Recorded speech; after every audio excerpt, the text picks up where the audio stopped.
Good morning and welcome back, everybody. We're going to get started here in a few minutes. Until then, just kick back and relax, and I'll let you know when we're getting started.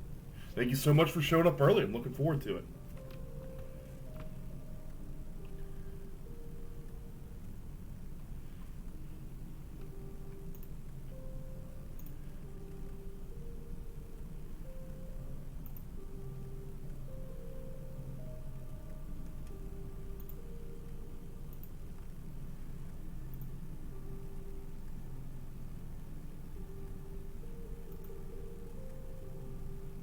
Good morning to you, both Gus and Jordan. How are you today?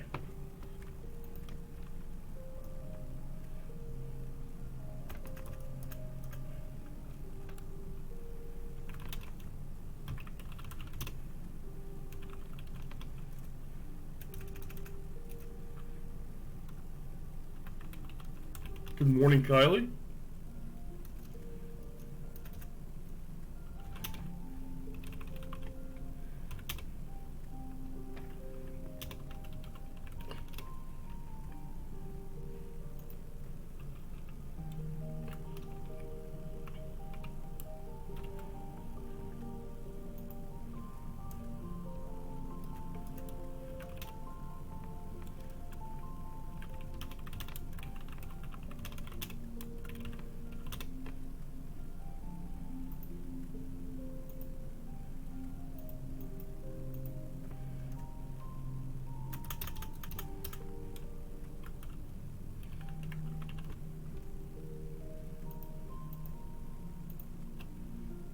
I'm doing well.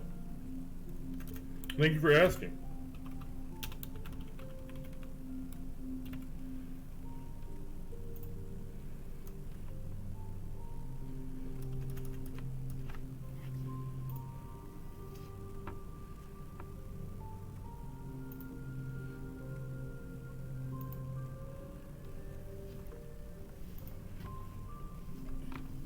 Good morning, Talon. Welcome.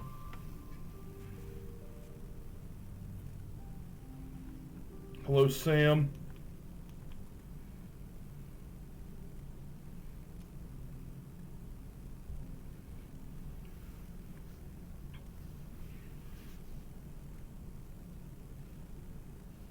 We will get started here in a few minutes.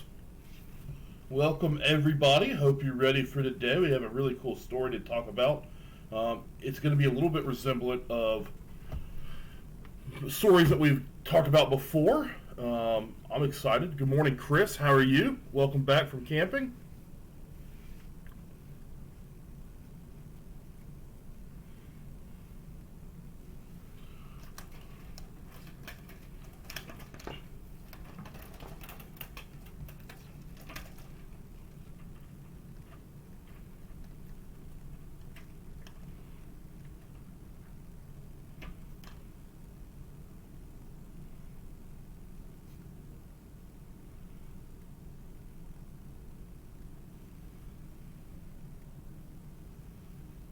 All right.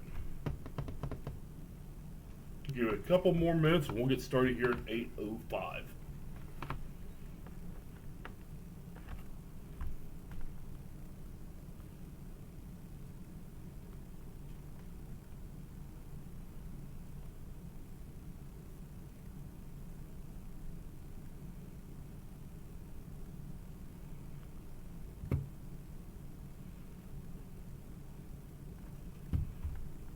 So everybody been going out and about since they've opened up Florida? Or are you guys still staying in? What's going on with y'all?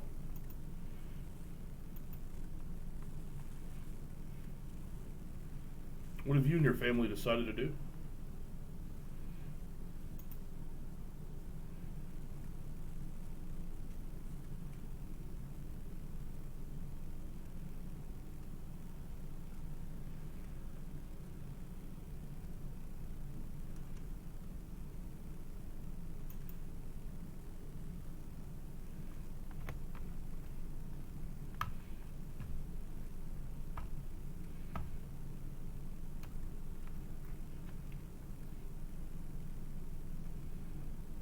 All right, it is that time, guys. It is 8:05. it is time to get going now. Just staying in when we take drives. Just okay. Sounds good, man. Just wondering. You've seen a lot of people doing it different ways lately. It's very interesting. It's some interesting times, and we really don't know what the correct answer is, which is okay. You never know the correct answer in your own time. You only know after it's done if you did the right thing or the wrong thing. And that is more true in history class than any other class you'll ever take. But let's get started. Rome has no king. Sort of. The foundation of Rome.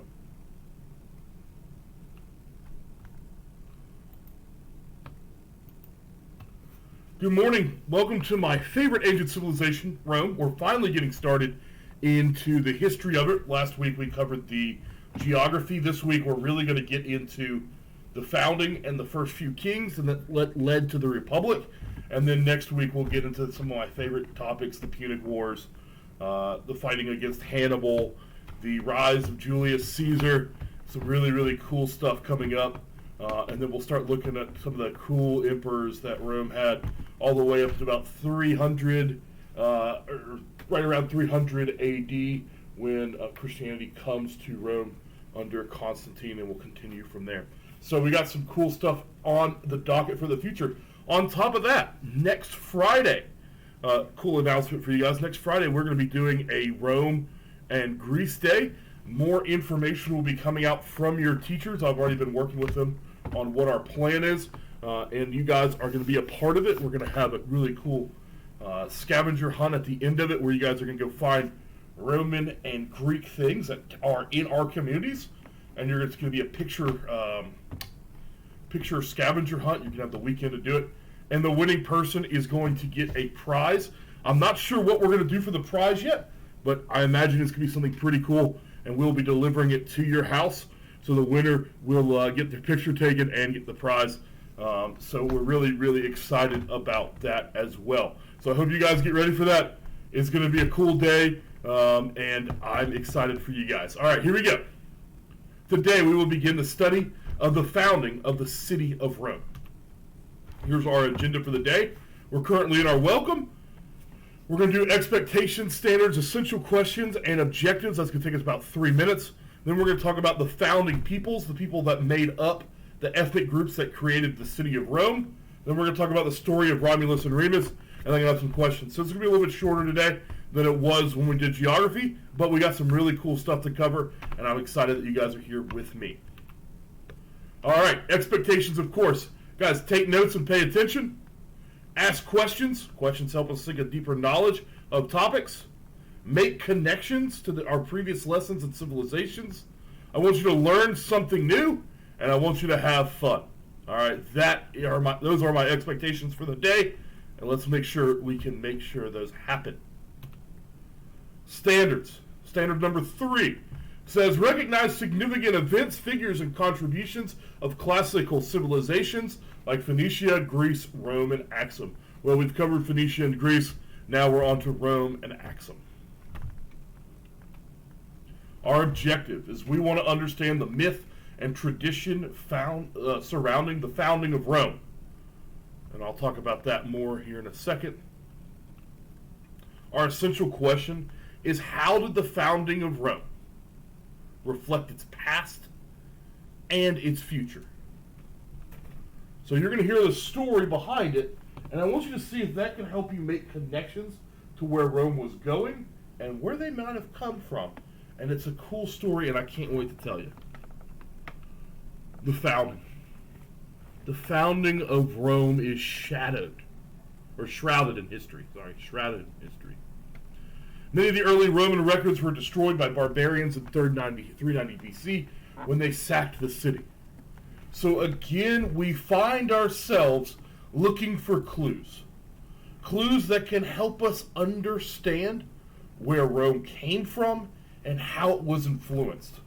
We look at the works of ancient writers like Livy, who helped tell the story. But their story, again, is told hundreds of years after the founding happened.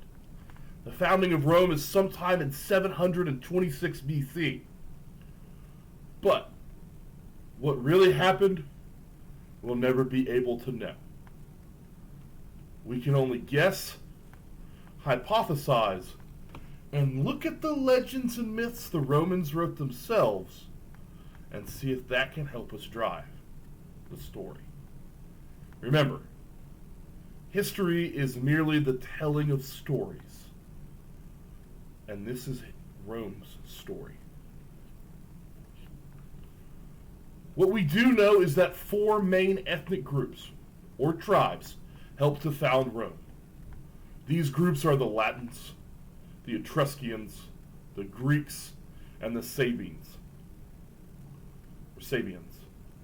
We also know that 2 men would play a major role in establishing Rome as well. Their names were Romulus and Remus. But first, let's start with these 4 main ethnic groups. The Latins. The Latins were the first people to settle on present-day site of Rome. They discovered that Palatine Hill was defendable and secure during flooding. The Latins developed their own language, Latin, and many of their cultural beliefs would pass on to the Romans. The Latins enjoyed agricultural lifestyles of shepherding and growing of plants. They were quite successful farmers and shepherds, and their civilization thrived. In fact, they created their own civilization called Latinium, which would eventually be consumed by the Romans as they began to expand. But their language and their government would pass on. In fact, some of the first Roman kings were from the Latinums. And Romulus and Remus, our 2 main founders, are also from that group. No wonder that Latin, the main language, or the language of the Romans, played such an important role in its founding. The Etruscans. The Etruscan civilization flourished in central Italy between the 8th and 3rd century BC. So between 800 BC and 300 BC. The culture was renowned in antiquity for its rich mineral resources and as a major Mediterranean trading power. The Etruscans were extremely rich. They were very powerful for their time. The tombs that we found of Etruscan burials are exceptional, and they mock that of the Egyptians. Not mock as in make fun of, but they tried to be just as beautiful and just as desirable. They took great time in building these elaborate tombs. In fact, the Etruscans even had chariots in their tombs, which is odd because we know the Etruscans never used chariots in warfare.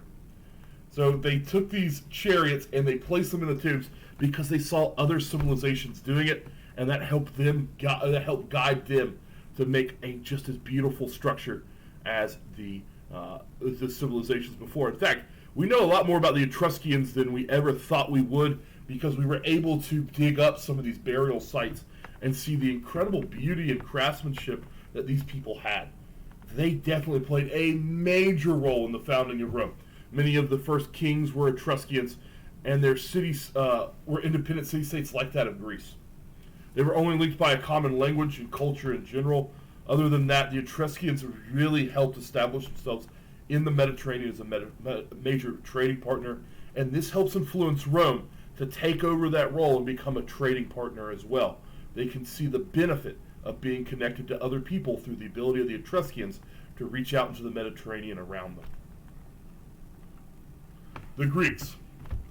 As we know, the Greeks colonized much of the Mediterranean, and it's no small wonder that the Greeks would settle on the fertile lands outside of the city of Rome.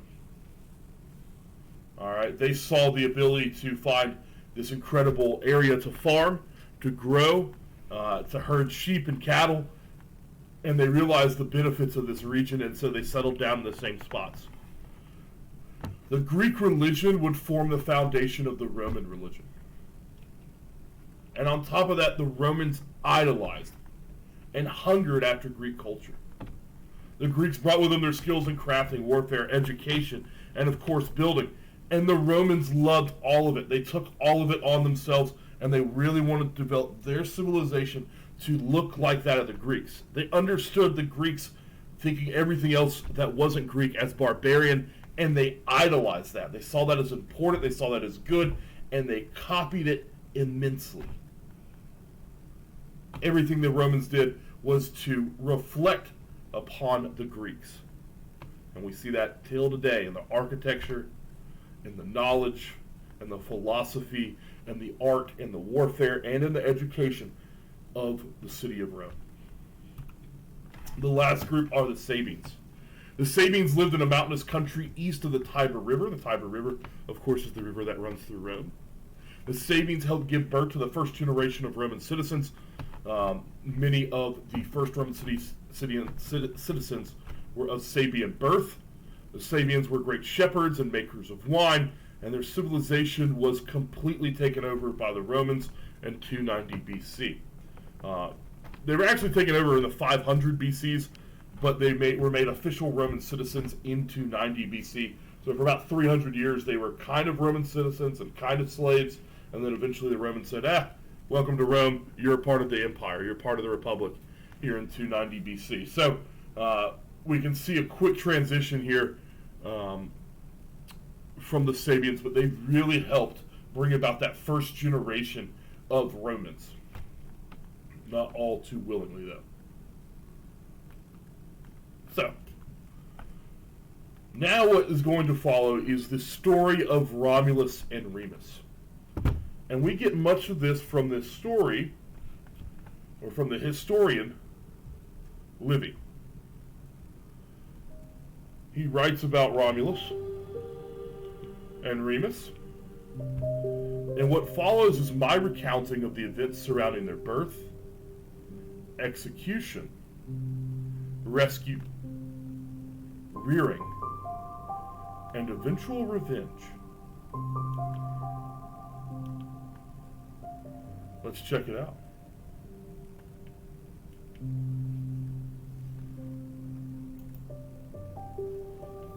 Long ago, well before Rome was founded, the city of Troy was attacked by an allied group of Greek city-states, led by Agamemnon, king of Messenia.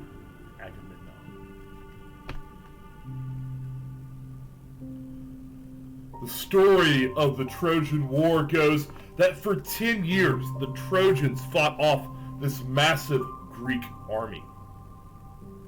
They kept them out until a brilliant Greek strategist named Odysseus came up with a plan to invade the city. He decided he would trick the Trojans by building a magnificent wooden horse, leave it on the beaches outside of Troy, and retreat. But secretly inside of the horse were Greece's greatest soldiers, Achilles amongst them. When the horse had been brought into the city, the Greeks suddenly jumped out, and they began to slaughter any people they could find. The city was doomed.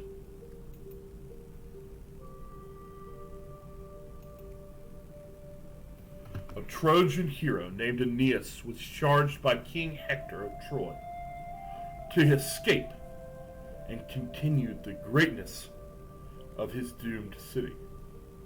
Aeneas was dedicated to fight, but King Hector saw the point of continuing the legacy of Troy, and so he sent Aeneas away. Aeneas sailed until he reached the country of Latium, and there he founded the city of Alba Longa.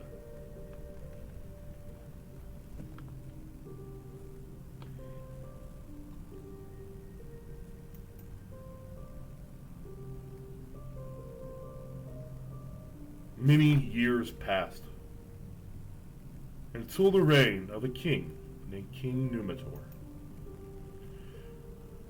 Numitor was the king of a beautiful and great city named Alba Longa. Legends state that he was related to the great hero Aeneas. But not all was good. Numitor's own brother, Emilius, jealous of his power and position, used the town's money, which he had control of, to hire mercenaries and dethrone the king. The king was imprisoned, and all of his sons were killed. His daughter, Silva, was forced to become a priestess of Vestra.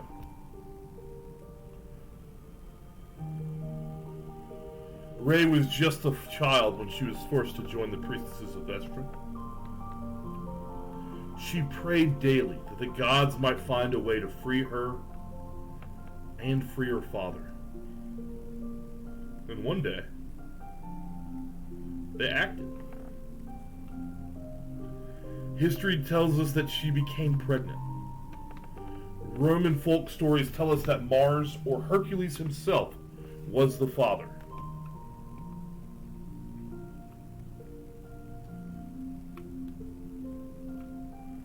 Ray hid her pregnancy under the fear of death. It was a crime for the priestesses of Vestra to give birth to any children. A death of burying under the ground, alive. Soon the child was born, or was due, so Ray gave birth to not one, but two sons, named Romulus and Remus. Her joy of the birth did not last long. Her secret had been found out. Her wicked uncle Emilius took the children and ordered that they should be abandoned into the wild to avoid angering the gods. He didn't want to anger the gods, who may be the parents of these boys, so he let the elements do the work for him. On the day of the execution, the newborn boys were handed over to a servant to be killed. But something strange happened. The servant took pity on the boys. He wrapped them in cloth and placed them into a reed basket. He placed the basket in the Tiber River. The basket was carried off to a quiet spot where the river's current slows. This place is known as Palatine Hill.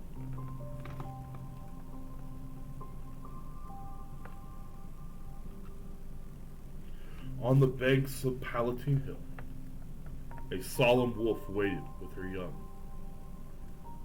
Waited for what she did not know. Something drew her to the river that day. And then it happened.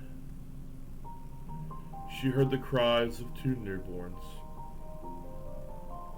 She rescued the two boys and raised them as her own, nursing them back to health. One day a shepherd spotted the babies and brought them to his house, where he raised them as his own sons. Romulus and Remus grew strong, and they grew wise.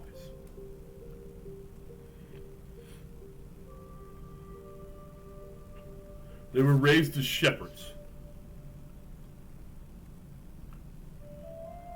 One day, Romulus and Remus were watching their father's sheep when they were attacked by shepherds from the nearby town of Alba Longa. Remus was captured and carried back to Alba Longa, so Romulus raised an army of local shepherds and attacked the city. He was able to free his brother and in the process killed his uncle, Amulus. The people of Alpha Longa offered the boys the crown of their city, but they refused. Instead, They returned Numitor to his throne and left for their home near Palatine Hill. The brothers had decided long ago to build their own city. They argued over where the new city should be founded. They each created a special circle and waited for a sign from the gods in the form of birds. Remus had set a circle onto Aventine Hill, and 6 birds flew into his circle, while Romulus had set his circle on Palatine Hill, and 12 had entered his circle.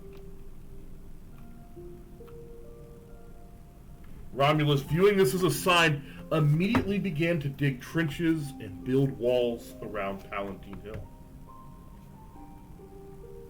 Remus began to joke of how short the walls of the city were. He went so far as to jump over them to show Romulus how pitiful the city was.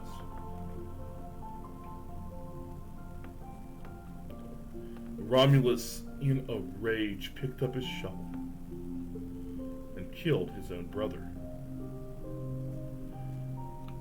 He then dedicated the city, calling it after himself Roma. Today, we know it as Rome.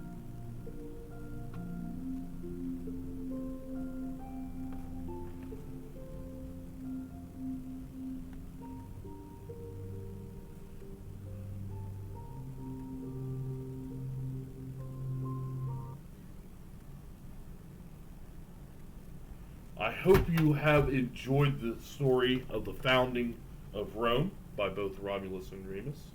I hope you learned something new. I hope you've made connections and maybe can even think about what the connection is between Rome's past and what is yet to come. Bloodshed definitely led to its founding, as did mythology,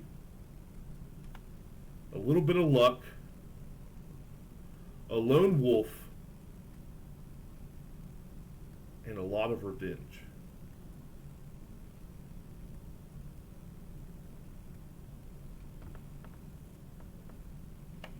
Alright, our magic word for today is Roma. R-O-M-A. Roma. It's not going to be Rome, it's Roma. You better be able to spell it correctly. Alright, hope you enjoyed that story. Do you have any questions? Now is the time to ask them.